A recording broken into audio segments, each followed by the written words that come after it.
ಪ್ರಚಾರ ಮಾಡಿದಂಥ ಪ್ರಕರಣಕ್ಕೆ ಹಿಂದಿನ ಸರ್ಕಾರದಲ್ಲಿ 40% ಭ್ರಷ್ಟಾಚಾರ ಇದೆ ಅನ್ನುವಂಥ ಸುಳ್ಳು ಪ್ರಚಾರ ಮಾಡಿದ್ದಕ್ಕಾಗಿ ಈಗಾಗಲೇ ಕಮಿಷನ್ ಮಾಡಿ ಆ ಕಮಿಷನ್ನಲ್ಲಿ ಏನಿದೆ ಅನ್ನೋದನ್ನು ಬಹಿರಂಗಪಡಿಸ್ಬೇಕು. ನಂಬರ್ 1 ಒಂದು ಸತಿ ಕ್ಯಾಬಿನೆಟ್ಗೆ ಬಂದ ಮೇಲೆ ಸಾರ್ವಜನಿಕರಿಗೆ ಗೊತ್ತಾಗುವಂಥದ್ದು ಒಂದು ಸರ್ಕಾರದ ಒಂದು ಜವಾಬ್ದಾರಿ. ಯಾವುದೇ ವಿಚಾರವನ್ನು ಕದ್ದು ಮುಚ್ಚಿ ಯಾಕೆ ಮಾಡ್ತಾರೆ? ಜಾತಿ ಸೆನ್ಸಸ್ ಇರ್ಬೋದು ಅಥವಾ ನಾಗ್ ಮೋಹನ್ ದಾಸಿನ ಒಂದು ತನಿಖಾ ಆಯೋಗ, ಈಗ ಅದಕ್ಕೆ SIT ಮಾಡ್ತಾರೆ. ತಕರಾರಿಲ್ಲ, ನಮ್ಮ ತಕರಾರಿಲ್ಲ. ಆದರೆ ಈ ಸರ್ಕಾರಕ್ಕೆ ಏನಾದರೂ ನೈತಿಕತೆ ಇದ್ದರೆ, ಈಗ ಅವ್ರ ಮೇಲೆ ಆರೋಪ ಬಂದಿದೆ 60%. ಈ 60% ಆರೋಪವನ್ನು ಸೇರಿಸಿ SIT ಮಾಡಿ. 2 ವರ್ಷದಲ್ಲಿ ಏನೆಲ್ಲ ಅವಾಂತರಗಳಾಗಿದೆ, ಎಷ್ಟೊಂದು ಭ್ರಷ್ಟಾಚಾರ ಪ್ರಕರಣಗಳು ಸಿಕ್ಕಾಕೊಂಡಿದ್ದಾರೆ, ಎಷ್ಟೊಂದು ಭ್ರಷ್ಟಾಚಾರದ ಕಂಪ್ಲೇಂಟ್ ಲೋಕಾಯುಕ್ತ ಮುಂದಿದೆ. ಅವರ ಆರ್ಥಿಕ ಅಡ್ವೈಸರೇ ಭ್ರಷ್ಟಾಚಾರ ನಂಬರ್ 1 ಅಂತ ಹೇಳಿದ ಮೇಲೆ ಅಷ್ಟೇ ಅಲ್ಲ, PWD ಕಾಂಟ್ರಾಕ್ಟ್ ಅಸೋಸಿಯೇಷನ್ಗಳು ಭ್ರಷ್ಟಾಚಾರ ನಡೀತಾ ಇದಕ್ಕಿಂತ ಜಾಸ್ತಿ ಅಂದರೆ ಎಕ್ಸೈಸ್ ಡಿಪಾರ್ಟ್ಮೆಂಟ್ ಅಸೋಸಿಯೇಷನ್ ಅವರು ಕೂಡ ಭ್ರಷ್ಟಾಚಾರ ಆಗಿದೆ ಅಂತ. ಮೂರನೇದಾಗಿ ಇಲೆಕ್ಟ್ರಿಕ್ ಕಾಂಟ್ರಾಕ್ಟರ್ಸ್ ಏನಿದ್ದಾರೆ ಅವರು ಕೂಡ ಮೀಟರ್ ವ್ಯವಹಾರದಲ್ಲಿ ಭ್ರಷ್ಟಾಚಾರ ಆಗಿದೆ. ಎಲ್ಲ ರಂಗದಲ್ಲೂ ಭ್ರಷ್ಟಾಚಾರ ಆಗಿದೆ ಅಂತೇಳಿ ಆ ಅಸೋಸಿಯೇಷನ್ ಹೇಳಿದ ಮೇಲೇನೂ ಕೂಡ ಇವರು ಕಣ್ಣು ಮುಚ್ಕೊಂಡು ಕೂತಿದ್ದಾರೆ. ಅಂದರೆ ತಮ್ಮ ಸರ್ಕಾರದಲ್ಲಿ 60% ಹೊಡೆದ್ರೆ ತಪ್ಪಲ್ಲ.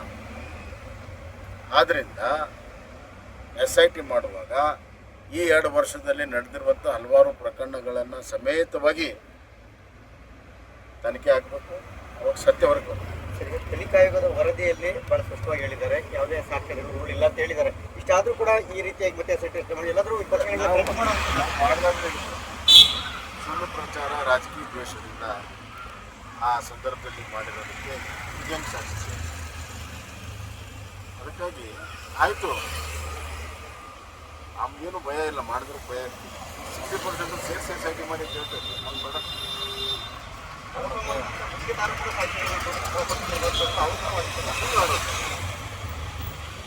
ಈಗ ಅವ್ರು ಪಾಪ ಅವ್ರು ತೀರೋಗಿದ್ದಾರೆ. ಈಗ ನೀವು ಸಚಿವರು ಡೆಪ್ಯೂಟಿ CM ಅವರು ಹೇಳ್ತಾರೆ ಲೋಕಾಯುಕ್ತ ಕಂಪ್ಲೇಂಟ್ ಕೊಡಿ, ಪೊಲೀಸ್ ಕಂಪ್ಲೇಂಟ್ ಕೊಡಿ. ನಾನು ಗುತ್ತಿಗೆ ಸರ್ಕಾರದ ಹೇಳಿದೆ ಲೋಕಾಯುಕ್ತ ಕಂಪ್ಲೇಂಟ್ ಕೊಡಿ, ಪೊಲೀಸ್ ಕಂಪ್ಲೇಂಟ್ ಕೊಡಿ, ಅಥವಾ ನಮ್ಮ ಕಂಪ್ಲೇಂಟ್ ಕೊಡಿ. ಕೊಟ್ಟಿಲ್ಲ, ಅವತ್ತೇ ಕೊಟ್ಟಿಲ್ಲ. ಎಲ್ಲಿದ್ದರು ಈ ಬಾರಿ ಎಷ್ಟು ಆಧಾರದ ಮೇಲೆ ಅವ್ರು NOC ಕ್ಲಿಯರ್ ಮಾಡಿಲ್ಲ ಅಂತ ಅದರಲ್ಲೂ ನಾವು ಕೂಡ ಗೊತ್ತಿದೆ. ನಾನು ಭಾಳ ಅದರಲ್ಲಿ ವಿವರಣೆ ಮಾಡ್ತಿಲ್ಲ. ಇಡೀ ವ್ಯವಸ್ಥೆ ಅದಕ್ಕೆ ಹೋಗ್ಬಿಟ್ಟಿದೆ. ಎಷ್ಟರ ಮಟ್ಟಿಗೆ ಅಂದರೆ ಟೆಂಡರ್ ಆಗಿರೋ ಕಾಂಟ್ರಾಕ್ಟರ್ ಕೂಡ ಕೆಲಸ ಮಾಡ್ತಾ ಇದೆ. ಇಷ್ಟೇ ಸಾಕ್ಷಿ.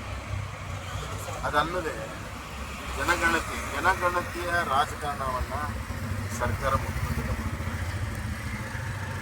ಮೊದಲನೇದಾಗಿ ಜನಗಣತಿ ಮಾಡಬೇಕನ್ನುವಂಥ ಉದ್ದೇಶ ಇದ್ದರೆ ಅದೇ ಜನಗಣತಿ ಆದೇಶವನ್ನು ಮಾಡಿ ಜನರಿಗೆ ತಿಳಿಸಿ ಮನೆ ಮನೆಗೆ ಹೋಗಿ ಸರ್ವೆ ಮಾಡಿ ಯಾವ ಜಾತಿ ಏನು ಉಪಜಾತಿ ಇದೆಯೋ ಜನಗಣತಿಯಲ್ಲಿ, ಬರೀ ಜಾತಿ ಗಣದಂತೆನೋ ಉಪಜಾತಿ ಗಣದಂತೆನೋ ಟರ್ಮ್ಸ್ ಆ್ಯಂಡ್ ಕಂಡೀಷನ್ ಏನೋ ಯಾವ ಹೇಳ್ದೇನೆ ನಾವು ಸಾಮಾಜಿಕ, ಆರ್ಥಿಕ, ಶೈಕ್ಷಣಿಕ, ಸೋಷೋ ಎಕನಾಮಿಕ್ ಸರ್ವೆ ಅಂತ ಹೇಳಿ ಜಾತಿಗಳನ್ನು ಅದು ಎಲ್ಲ ಕಡೆ ಸರ್ವೆ ಆಗಿಲ್ಲ. ಎಲ್ಲರ ಮನೆಗೆ ಹೋಗಿ ಅವೈಜ್ಞಾನಿಕವಾಗಿದೆ ಅಂತ ಕಂಪ್ಲೇಂಟ್ ಇದೆ. ಹಲವಾರು ಸಂಘ ಸಂಸ್ಥೆಗಳು ಕಂಪ್ಲೇಂಟ್ ಮಾಡಿದ್ದಾರೆ. ಇದರ ಮಧ್ಯೆ ಅಧ್ಯಕ್ಷರು ಕೊಟ್ಟಿರುವಂಥ ವರದಿಗೆ ಸೆಕ್ರೆಟರಿ ಸೈನ್ ಆಗ್ತಿಲ್ಲ, ಮೆಂಬರ್ಗಳು ಸೈನ್ ಆಗ್ತಿಲ್ಲ. ಅವೈಜ್ಞಾನಿಕ ಅಪೂರ್ಣವಾಗಿರುವಂಥ ಒಂದು ವರದಿಗೆ ಡಾಟಾ ಕಲೆಕ್ಟ್ ಮಾಡಿದವರು ಒಬ್ಬರು, ಅದು ಕನ್ಕ್ಲೂಷನ್ ಮಾಡಿದವರು ಮತ್ತೊಬ್ಬ ಅಧ್ಯಕ್ಷ, ಅವನಿಗೇನು ಸಂಬಂಧನೇ ಇಲ್ಲ. ಡಾಟಾ ಕಲೆಕ್ಟ್ ಮಾಡಿದಂಥ ಬಿಟ್ಟು ಇವರು ಕನ್ಕ್ಲೂಷನ್ ಮಾಡ್ತಾರೆ. DPI ಹಚ್ಚಿರುವಂಥ ಈ ವರದಿ ಅದೇನೇ ಇರಲಿ ಬಹಿರಂಗ ಆಗಬೇಕಲ್ಲ. ಯಾಕೆ ಬಹಿರಂಗ ಮಾಡ್ತಾರೆ? ಹಿಂದುಳಿದ ವರ್ಗದವರು ಬಡವರ ಬಗ್ಗೆ ಕಳಕಳಿ ಇದ್ದರೆ ಸ್ಪಷ್ಟವಾಗಿ ಬಹಿರಂಗ ಮಾಡಿ. ಅದೇನು ಕಾರ್ಯಕ್ರಮ ಮಾಡ್ತಿರೋ ಅಂತ ಹೇಳ್ತಾರೆ, ವರದಿ ಮಾಡಿ ಏನು ಮಾಡೋದು? ಎಲ್ಲಿದೆ ನಿಮಗೆ ಸೂತ್ರ? ಸ್ಪಷ್ಟವಾದಂಥ ಒಂದು ನೀತಿಯನ್ನು ಇಟ್ಕೊಂಡು ಇವತ್ತು ಸಾಮಾಜಿಕವಾಗಿರುವಂಥ ತುಳಿತ ಒಳಪಟ್ಟರ ಮೇಲೆ ತರುವಂಥ ಸಾಮಾಜಿಕ ನ್ಯಾಯ ಕಾರ್ಯಕ್ರಮ ತರಬೇಕು ಭಾಷೆಯಿಂದ ವ್ಯಕ್ತಪಡಿಸಿದ್ದಾರೆ. ಮುಖ್ಯಮಂತ್ರಿಗಳು ಈ ಒಂದು ವರದಿಯನ್ನು ಇಟ್ಕೊಂಡು ಸುಮಾರು 3-4 ವರ್ಷ ಅದು ಮಾತಾಡ್ತಾ ಇದ್ದಾರೆ. ಮೊನ್ನೆ ಕ್ಯಾಬಿನೆಟಲ್ಲಿ ನಾವು ಚರ್ಚೆ ಮಾಡ್ತೀವಿ ಅಂತೂ ಅದನ್ನು ಮಾಡಲಿಲ್ಲ. ಮುಂದಿನ ಕ್ಯಾಬಿನೆಟ್ ಮಾಡ್ತಾರೆ, ಮತ್ತು ಅದಕ್ಕೊಂದು ಕ್ಯಾಬಿನೆಟ್ ಒಬ್ಬ ಸಮಿತಿ ಮಾಡ್ತಾರೆ ಅಷ್ಟೇ.